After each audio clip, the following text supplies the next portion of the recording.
That's the song Lost Semaphore by the band Wave Sauce. You can find them over at wavesauce.com or in this episode of Monster Kid Radio. This is episode 41, and I am Derek M. Cook, your host and producer of the podcast dedicated to the classic and sometimes not so classic monster movies of yesteryear. How's everybody doing? So first of all, right off the bat, I'm recording live. Well, it's live anytime I record, but I'm recording right now in the parking lot outside the Joy Cinema here in Tigard, Oregon. I'm going to go in there and we're going to watch The Giant Spider by director Christopher R. Mihm. I can't wait to show this movie to the Pacific Northwest on the big screen for the very first time. It's the theatrical premiere of The Giant Spider. I'm going to introduce the film, horror host, well, kind of sort of horror host style. It's going to be a blast. I can't wait. I've already seen a couple of people go into the Joy, and it's only 8:30 right now. The movie doesn't start till 9, so hoping for a really good crowd. I'm also hoping for a really good part 2 of my interview with Jackey Raye Neyman Jones. You know, the girl who played Debbie in Manos, The Hands of Fate. She's going to be here for part 2 of our interview on Monster Kid Radio. We did part 1 a couple of days ago. Part 2, we're going to talk a little bit more about some of her experiences on set with John Reynolds. We're going to get pretty personal about some things that Manos has helped her overcome over the years and just talk about the movie and where it's at now. It's going to be a lot of fun. I'm really looking forward to it. Jackey has been all over the podosphere this week. She's appeared on at least 2 other podcasts. So if you want more Jackey, look her up online. Do a little bit of Googling and you'll find her in some other podcasts as well. I want to apologize to everybody because there was a teeny tiny glitch in the last episode. Not exactly sure what happened. At least I'm not 100%. I think what happened is as I was trying to upload episode 40 into the feed, Torgo came along, tripped over the cables, and just threw the whole thing off. So thank you for bearing with me through all of this, and enjoy part 2 of our interview with Jackey Raye Neyman Jones right after this. Hammer Film Productions began in 1934, and after producing almost 200 films and television programs, the studio is still releasing and re-releasing new and classic film titles. 1951 Downplace is the podcast that brings you the story of the great Hammer films, one movie at a time.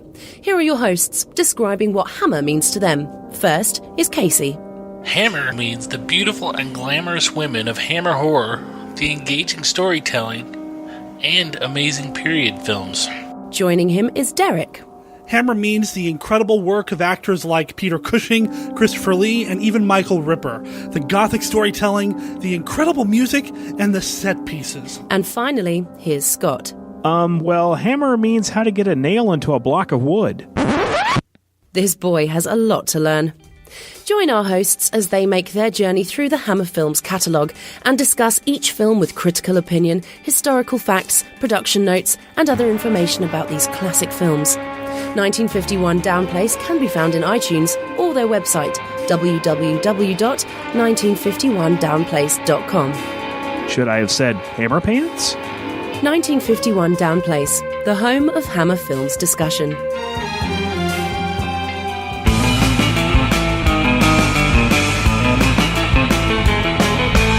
Recently on your blog, you posted an entry titled Torgo is John Reynolds, and this was earlier this month.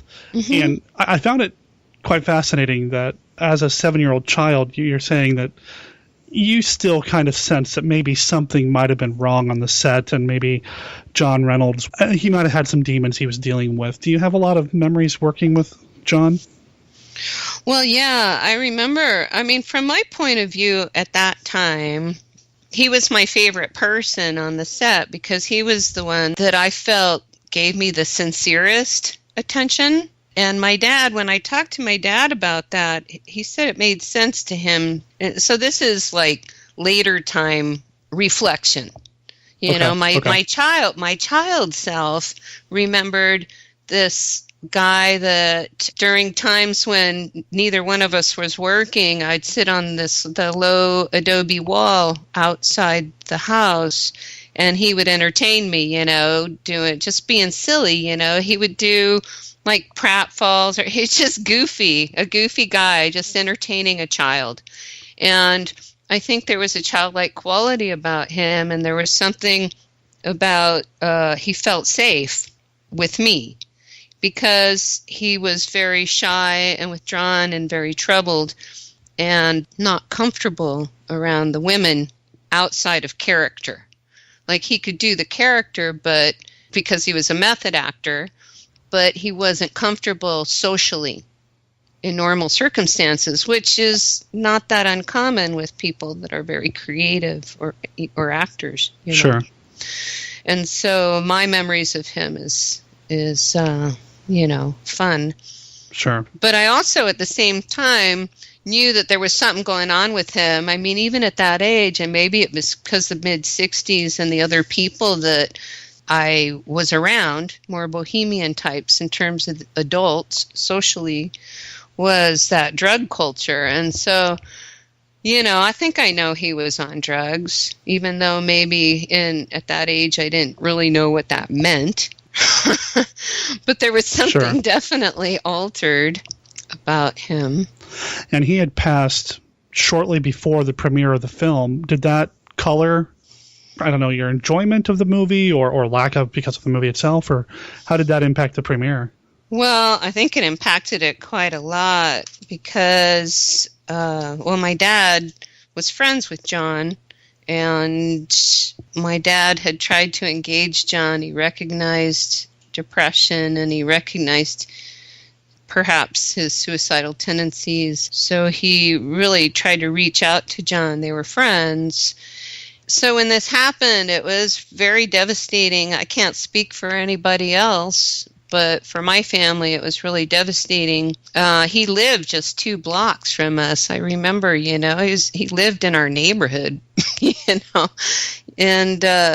so I don't remember ever visiting him at his house. Well, I think I did with my dad a couple times, but my dad would invite him over, invite him to hang out with our family, trying to give him some normalcy, But I just think it was so difficult for him. And how is it now, having seen him restored in the restoration? I mean, he's crystal clear. Does that? Yeah. Do you think he would have appreciated that? It's hard to say. He's only 25 then. Who knows? I mean, honestly, if he could have overcome the pain and the drugs, if he could have overcome those things, then he could have come to a place. He'd be 72 years old now, and he could have come to a place where he might enjoy it. Who knows? It's really hard to say, but yeah, watching him now and in the restoration, it is heartbreaking because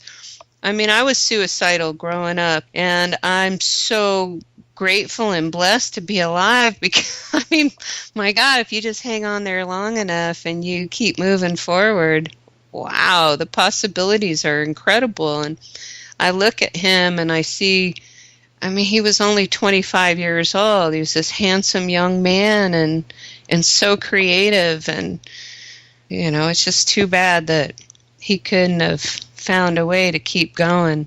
Who knows what he could have done.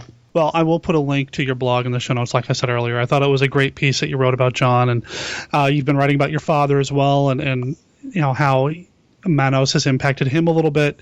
Do you still talk about Manos with your father, or is he kind of over it at this point? No, it's actually Manos is the thing that has opened up our relationship. Oh, wow. We had a family split 9 years ago. A long time ago. Might be longer, I don't know. But this whole Manos thing, since it's come up, it's for some strange reason, it's the one thing that we can get together on, that we can visit about. And my dad and I, we love each other, but there's, he has another family. There's another family involved, and I didn't fit into that picture for a long time. And so it's really, I don't know, it's created a lot of healing in a way. Not in a way, it has. It's created a lot of healing. For some reason, Manos is the acceptable form of us having communication, and so I really enjoy that. And it's opened up a lot of things. So we visit. We've done a lot of Manos-related things. I have him signing autographed pictures from time to time. that I sell on eBay and on my Etsy site. And I get together with him to let him know all the current Manos happenings, because so many things are happening. And to see just how far he wants to go with it. You know, he's done some interviews, for the restoration. You know, I just don't push him on it, but I certainly love the opportunity to visit with him any chance I get. It seems like whenever there's a Manos project, you're the one that gets attached to it, which is great because, I mean, you deserve it because you didn't have your voice in the original, so you might as well get your voice in there now, like you said when you played, the Debbie voice in the stage adaptation. Have you seen all of the different adaptations, the musical, the stage production, the Hands of Felt? Yeah, well, I got to participate in the stage production. Right. And I've been to several screenings of the restoration, one in Hollywood and one in El Paso for the El Paso Classic Film Festival. And then they had 40 classic films and Manos. And the crazy thing is, I wish I'd taken a picture of the website page, but on their VIP page, it said, I talk about degrees of separation. So their keynote speaker was Al Pacino. And then their VIPs were Tippi Hedren, Eva Marie Saint, the actress whose name I can't remember, who played Scout in To Kill a Mockingbird. Oh, okay. And Jackey Raye Neyman Jones. I was like, oh my God, are you kidding me? It was surreal. And I got to sit in the fifth row, like center of Al Pacino's show. It was crazy. I mean, I'm sitting between the costume people from the Edith Head show, the costume show, and these national film critics. I'm like, wow, really? Look at Debbie now. That's right. But yeah, and then in Seattle in August, it just worked out. It was just timing, where they did a screening of the restoration for the Seattle Independent Film Festival at the Uptown Theater.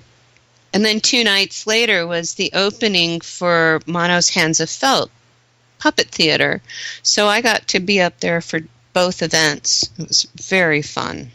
Hands of Felt was amazingly hilarious. Wow, what a funny show. But she filmed it and hoping to see it on DVD. Yeah, it was another one of those Kickstarter projects. Well, she Kickstarted, yeah. So it will be out, and I hope soon. Yeah, me too, because I also participated in that. So, because I got to have all the Manos stuff. I love this Manos stuff. Awesome, yeah. How many times have you seen it, you think? The movie itself? Well, it's hard to say because I've probably only seen the original, the MST version, I don't know, maybe 3 times or 4. I probably haven't seen it through and the most of the time it's friends insisting on watching it and wearing me down. And then they wear me down and I turn it on, and then a few minutes later they go, "This is terrible." And I said, "Well, you're the one making me watch it." I mean, really? You beg me and then you insult me? So then I saw the what is it? Oh, the live riff in the theaters. Mm-hmm. I saw that in the theater, and then I've seen the restoration like 4 or 5 times because going to events and then seeing it with my dad. Did I talk about that? Seeing it with my dad for the first time. Yeah, Ben Solovey did a audio. It's an extra, or it's going to be something with the restoration, but he had my dad and I sit down and watch it together and comment on it. So, so we have a Master Debbie commentary. Yes, a commentary. That's right. That's what we call it. Oh, that'll be fun. Yeah. My favorite part in the whole commentary was when my dad turns to me and says, "Oh, Lord, this is really bad." Like, really? Yes, it is, Dad. It's bad. Did you or your family have any contact with Harold Warren after the movie? Was there an apology sent? Were there any attempts to make things right for putting you guys in this movie that ended up not being very good?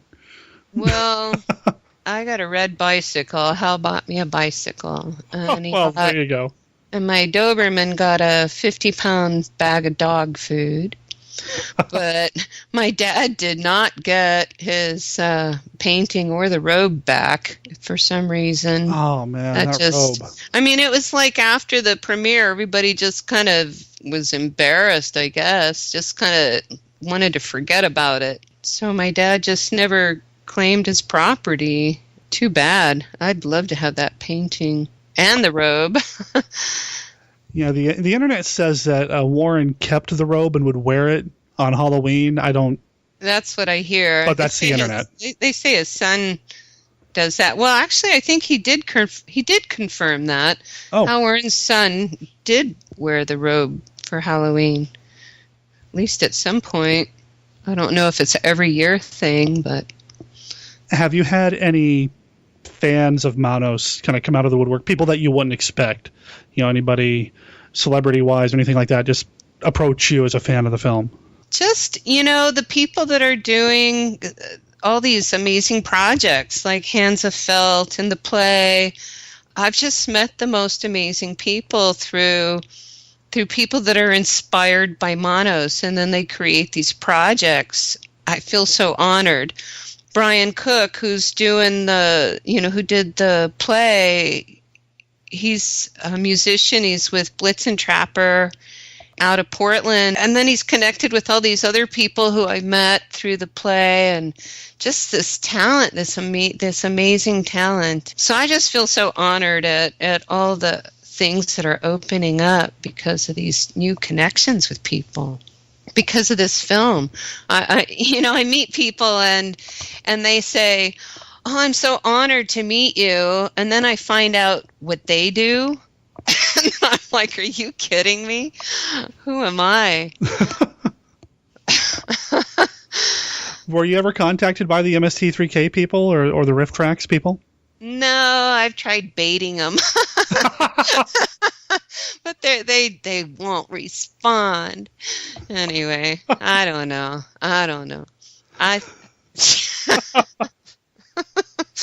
Who knows? Maybe someday I'll be worthy. I don't know. Well, what can we do to help? Because I think it'd be great to have you involved with something with them. So I don't know. Just keep baiting them. Well, I'll just give them a call when we're done here. I'm sure I can find their phone number or something. Maybe I'll get that guy in the office on HBO or something. You never know.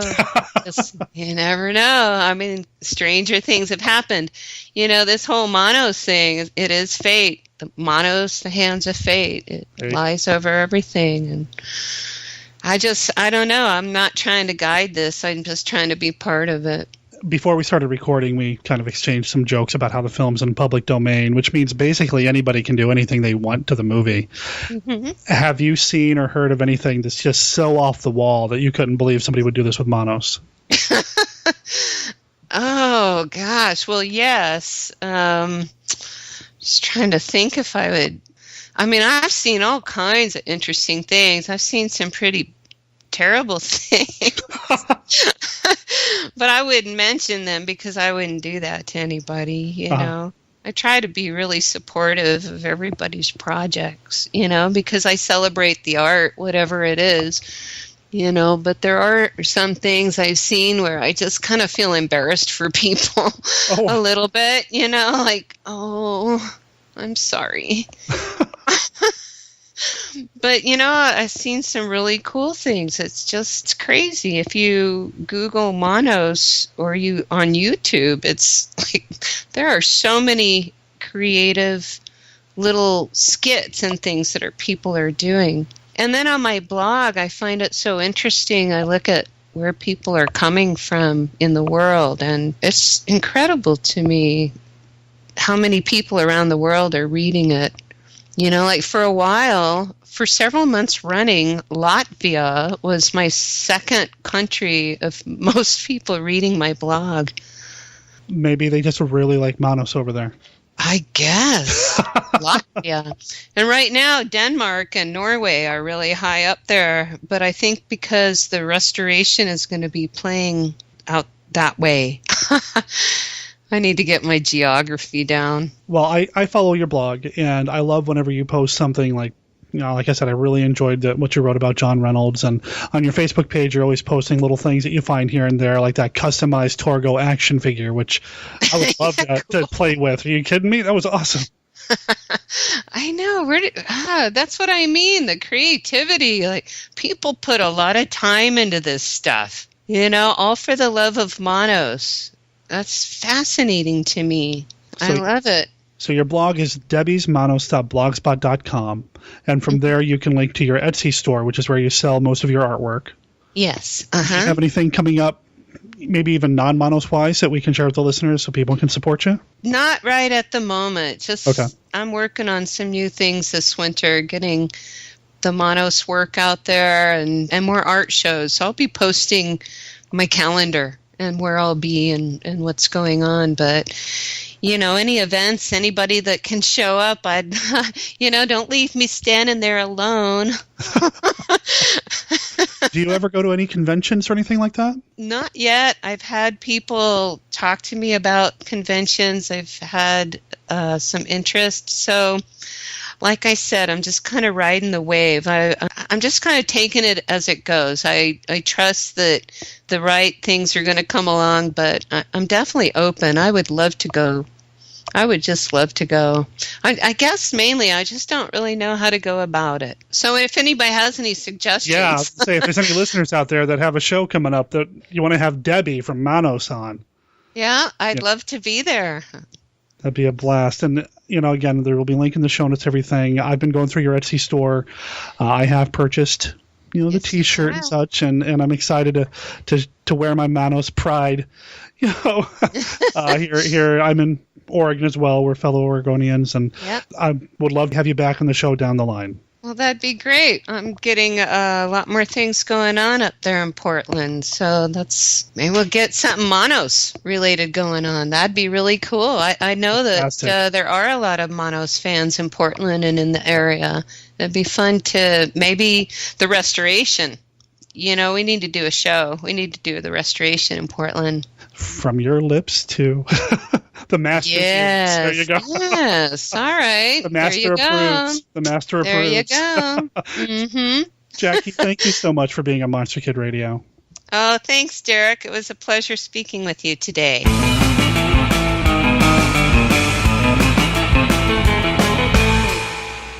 I see him in the projection booth up there. I'm going to go ahead and get this party started. Welcome to Weird Wednesday here at the Joy Cinema, everybody. That's right. So the Weird Wednesday series, it's a free movie every Wednesday night, 21 and over only, because they serve beer and all sorts of awesome concessions out there. Weird Wednesday is an awesome thing to do here at the Joy, so if this is your first time, please come back. If this is a return visit for Weird Wednesday, please keep coming because we love having you here. My name is Derek M. Cook. I am the producer and host of a podcast here in Portland called Monster Kid Radio. It's Portland's... Thank you.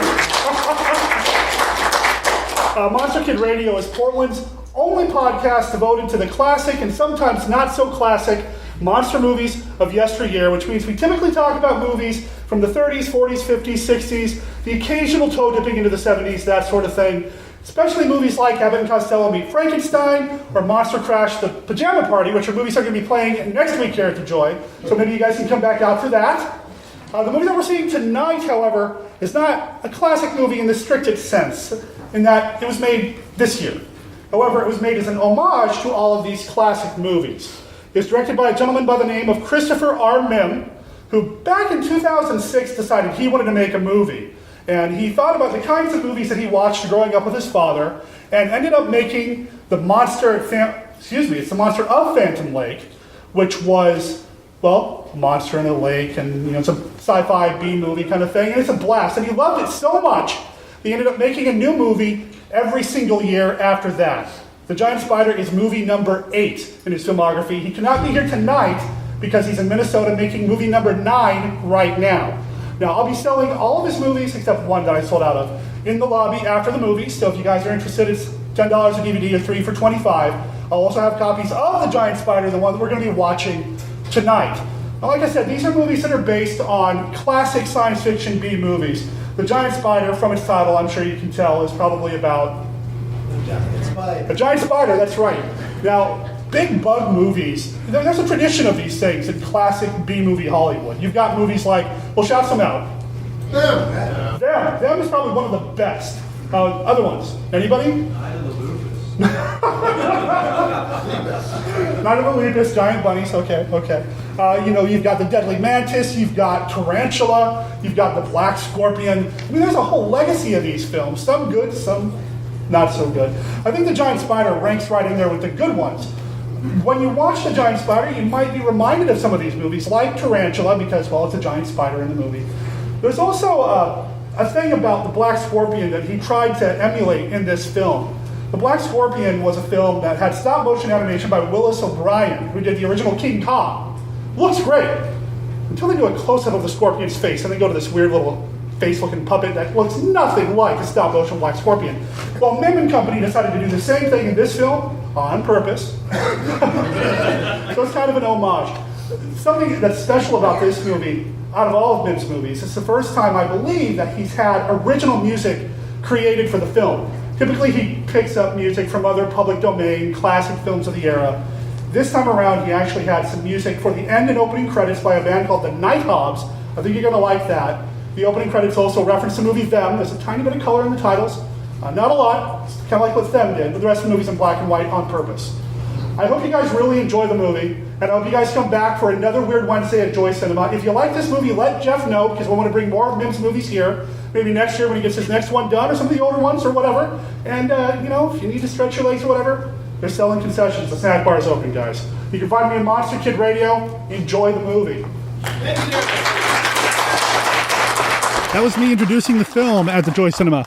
We had a decent crowd. It was Weird Wednesday for the Joy. It's middle of the week. It's 9 o'clock, 21 and over only, and we had a lot of fun. It's a great theater to see a movie like The Giant Spider. And this is the first time I've seen one of Mihm's films on the big screen. And I'm going to be a little honest with everybody here. I was a little worried going into it. Most of Mihm's movies, most of the people who watch his films, watch them at home on DVD, or, in the case of House of Ghosts of the Giant Spider, potentially on Blu-ray. It's a different thing, composing a shot for the big screen versus the little screen. It's slightly different. There's just different aesthetics and different framings and all that. You know what? I didn't have to worry about it, because when it came to filling the screen with fun, with eight-legged terror, Mihm knocked it out of the park. I mean, The Giant Spider was made to be seen on the big screen. It sounded fantastic. It looked great. The movie got all the right laughs at all the right times. It was a lot of fun to do. And, I really enjoy doing these movie introductions. I used to do it for Dorado Films when we were showing movies down at the Clinton.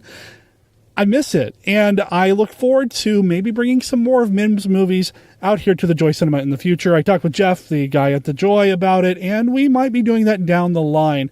If anybody is in the Portland area and has a film screening happening that you'd like me to come out and introduce, I'd love to do it. I also got to meet some listeners of the show. Got to see Maya again, got to see Tom and Kiri. I saw Rick. I saw the man behind the Pull Your Graveyard, which was actually kind of a fun thing to do. I'll tell you about the Pull Your Graveyard in a future episode of Monster Kid Radio. Met some co-workers and some longtime podcast listeners of mine who used to listen to me on Mail Order Zombie, so I met Debbie in person. Turns out we had somebody from Attack of the Moon Zombies, a previous film by Mihm, in the audience. I didn't want to point him out during my introduction because I didn't want to embarrass anybody.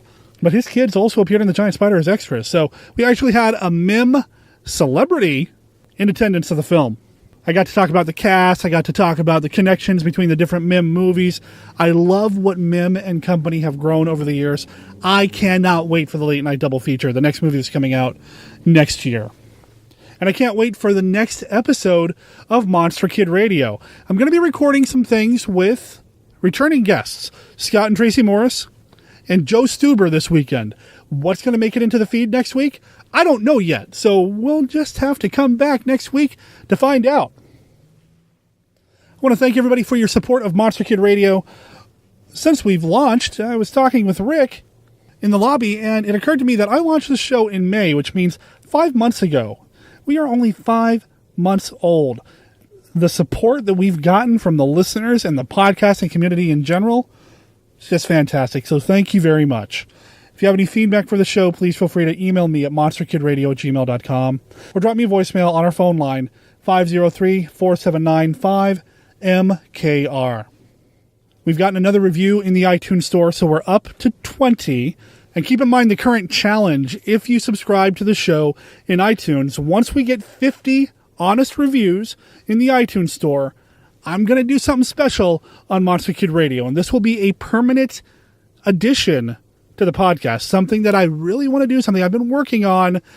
Once we hit 50 reviews, you guys and gals can hear it too.